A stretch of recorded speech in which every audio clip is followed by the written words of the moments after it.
Before we begin, can I check that everybody has one copy of this? Everybody?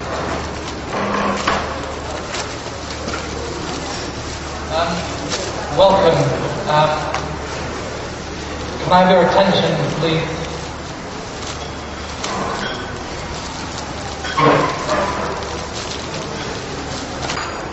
It is my privilege to work with such a wonderful group of education leaders. We're really honoured and humbled to be such a wonderful group of committed, dedicated leaders of education systems. It's a privilege to work with you one at a time. On this table here, Javed is facilitator at this table. Javed works from DSD. Here, Simon Ray, a former colleague of mine in Britain, currently visiting the hall for the first time. On this table, Caitlin Donnelly, part of my team. This table is the DSD group of staff. So, the people I've just introduced you to will help you through the day. They're your friend and facilitator. So, they're the team that's going to manage the whole process through today and tomorrow.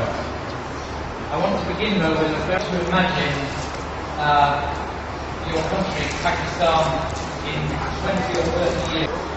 I want you to imagine that in 2040, Pakistan is a fantastically successful country. A country with a growing economy, with a peaceful situation both in the country and with its neighbours.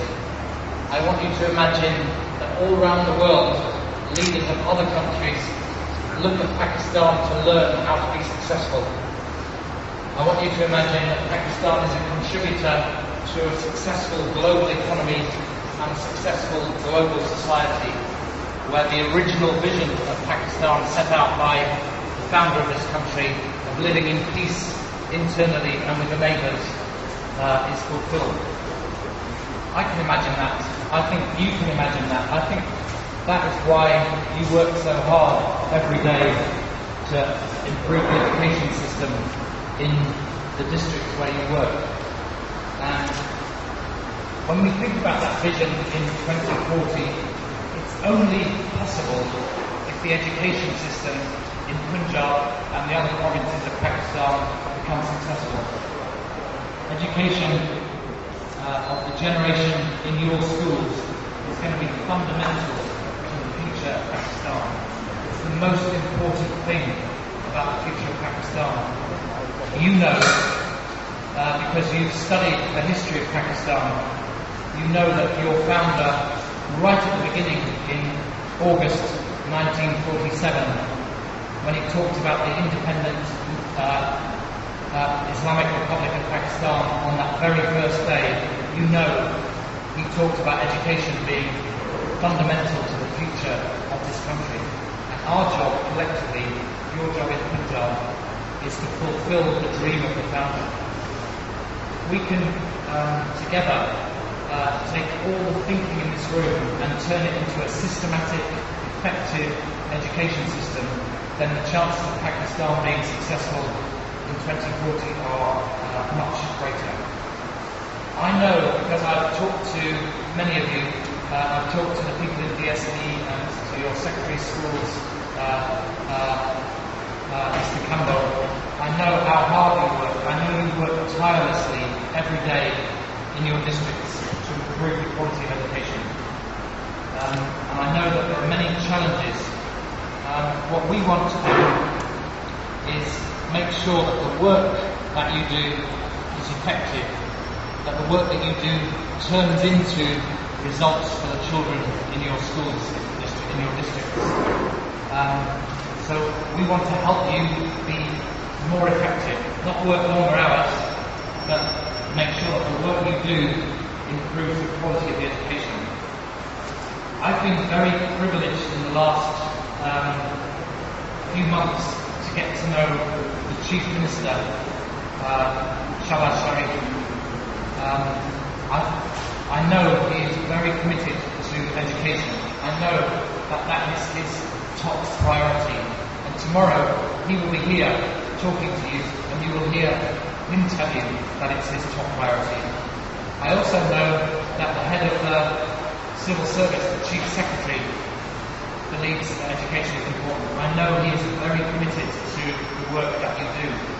You know, and I know, that the Secretary of Schools is a very dedicated man who wants the education system in Punjab to be successful. So we have great people in the room, and you have great leaders, the Chief Minister, the Chief Secretary, and the Secretary of Schools. They're all deeply committed. Last year, in 2010, in October, I had a conversation with the Chief Minister in which he said, I'm very committed to education, but I'm frustrated that the results aren't better. He was frustrated that even now, many children in Pakistan and in Punjab aren't in school.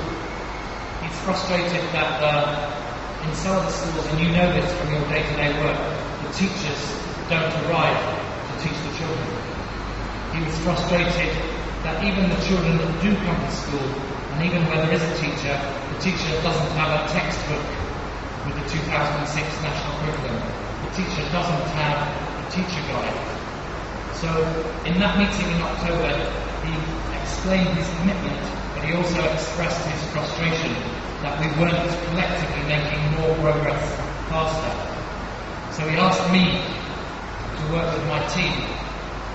Are there any other countries in the world that have similar challenges to Punjab that have been successful? How did they do that? So we went away in October, and we came back in November, and we showed him how a province in Brazil has been very successful quite quickly in 4 or 5 years. We showed him how a province in South Africa has been quite successful in 3 or 4 years. We showed him the progress that's been made in the Philippines, in Chile, in South America. We showed him the progress that's been made in Madhya Pradesh, and we came back in December, 1 month later, and we presented to the Chief Minister a roadmap, an education reform roadmap that you're familiar with. So the Chief Minister, he said, I want to do that. And he asked Secretary of Schools Cambo to implement that reform.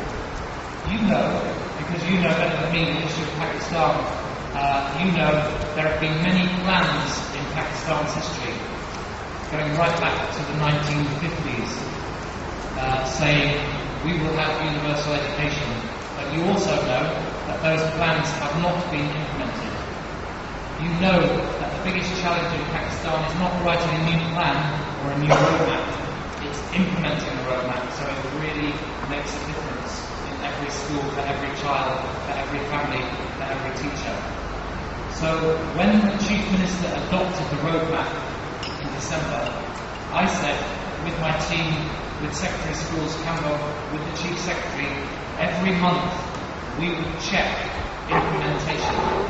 We would check not just that there was a good plan, but every month that the plan was being implemented. And since December, there's been a huge amount of progress. Huge amount of progress. It's a great tribute to everybody in this room, to Kani Saib, DSD, to the Secretary of Schools, to many people. Really good progress. So for the first time in September, every teacher in every primary school in Punjab will have lesson plans to teach the curriculum. For the first time, and you know this because we've talked to you before, every district will have targets for improving teacher presence, for improving student enrollment, for improving quality of education. So that's what this session is about. It's about implementation. If we implement collectively the roadmap, you will see the Punjab education system improve very quickly. You will see more pupils in schools. You will see more teachers arriving every day to teach their children. You will see teachers who can teach better because they've got the lesson plans and they've been trained by DSD to use the lesson plans in every classroom.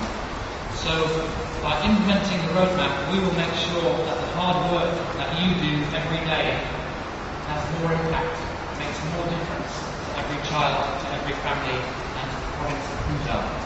And within a few years, we will see the Punjab education system improving very quickly and being a model, one that other people come from the rest of the world to say to you, how did you do that? So we're at a crucial stage now. The roadmap was adopted in December, and then in 7 months there's been all this work. But the real test is in September of this year, when the children come back after the summer holiday, maybe in August and September, they come back into your schools. That's when implementation really matters. That's when the roadmap has to make a difference in every classroom and in every school. And in order to ensure that happens, your work is absolutely vital. You are the people that can make the difference between the roadmap failing or succeeding. I believe it's going to succeed. The reason I believe that is because I know about the commitment that you will show to education every day. And the training in the next 2 days is to help you learn some skills of managing implementation, of delivering results. And Simon and I have worked in many countries on implementation. We've worked with school systems in the UK, in Japan, in Ireland, in America, in Malaysia. Between us, we've worked in many countries. And the things we're going to teach you, we are confident that if you use them, they will help you do a better job. You won't have to work harder, you'll be able to work more effectively. So that's what today's about. Now, just a few words of introduction before we do the first activity. As I say, the facilitator on your table will help you. If you're confused or you don't understand, the facilitator will explain. So your facilitator is your friend and ally through the next 2 days. Secondly, this is going to be very interactive. You will work hard, you'll have lots of conversation, and so you won't be just sitting listening to me. This is just for a few minutes at the beginning. It's going to be hard work. Some of this is difficult. We don't pretend that the next 2 days will be easy. We think it will be difficult, but we think it will be worthwhile. If you want to contribute to the conversation in Urdu, because you prefer that, that's fine. Saad and Ali and Rihat and the other Ali, they will translate. So if you feel happier speaking in Urdu, that's fine. When you write, sometimes you will write on paper. If you could write in English, that would be really helpful. But if you really want to write in Urdu, you can. But we'd rather you wrote in English. But the conversation, if you want to speak in Urdu, that's fine. This is a workbook. We're going to use this all the way through today, all the way through tomorrow.